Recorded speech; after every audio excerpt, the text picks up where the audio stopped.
Hey there, everybody. It's Brian Gormley with another edition of We're in Greater DC. As some people know, we film all over the Greater Washington, D.C., Baltimore region, different location each week, and give away a free prize for the first person to correctly guess and submit to support at Cornerstone Properties, homeinfo.com, our correct filming location.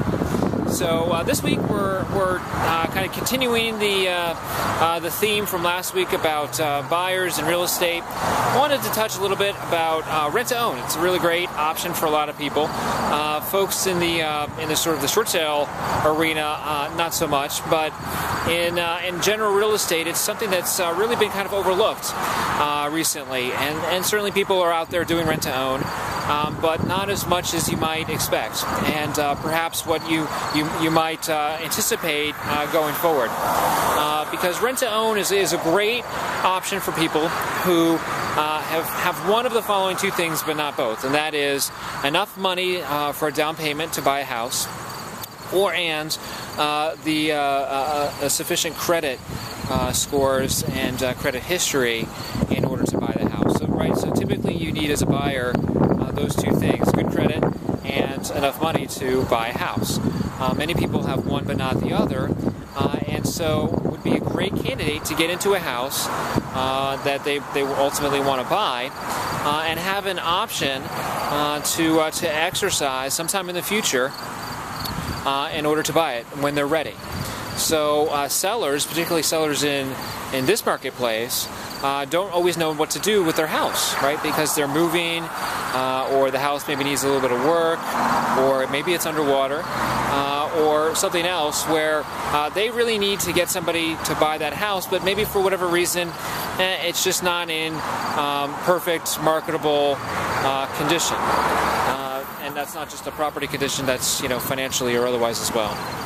And so they're willing to try to make an arrangement where they're going to sell their house, but just not through the sort of the typical 30 days due diligence period that the buyers have to do an appraisal and title work and general underwriting.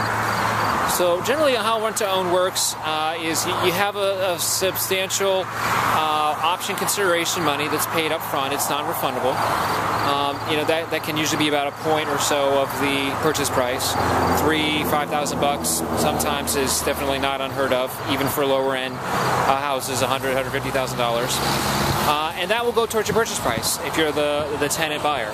You have the option to exercise at any time to go ahead and buy that house whenever you're ready. Usually that goes for a year, maybe 2 years, maybe even 3 years. And then you're paying rent each month, and a portion of that rent also goes towards the purchase price. So you're building into that acquisition. You're building your equity up, if you will, by lowering the purchase price over time. If you don't exercise your option, then you lose all that money that you've invested. But if you do exercise the option, then it's a great win-win, because the price is already negotiated. It can be a specific number. It can be keyed into an appraised value. It can be keyed into some sort of other index. It's all very, very flexible, and that's the wonderful thing about rent to owns. And then you can exercise your option at any time. You can do it a year from now. You can do it 6 months from now, whenever you're ready. Typically, tenants would cover the vast majority of the repairs as necessary. So under the guise that it's their house, they're buying the house, so they should take care of the maintenance of the house. Now, if it's a substantial repair, it might be like a $500 or something, $1,000 repair deductible. So if it's a roof repair or the HVAC blows out, well, the person who currently owns the house still is liable and still is responsible for that. But maybe the tenant pays the deductible, and which could be a substantial portion towards the total repair cost. So it's a great option.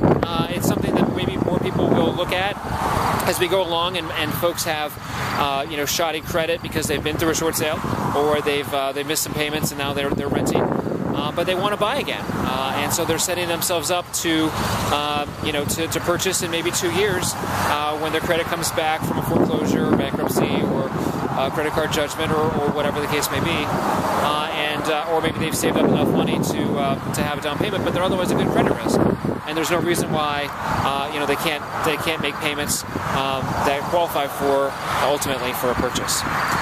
So it's a great tool. It's very, very flexible. if you look around, I think more and more people will start doing it, and more people are certainly are open to it, even today. So that's it for me. Take a look at the castle behind me. It's got some history to it. Send your guesses in. Support at Cornerstone Properties, homeinfo.com. Check out our site, capitalshortsale.com, for more information. We do negotiate for free short sales for agents and for homeowners alike. So check us out. Give us a call.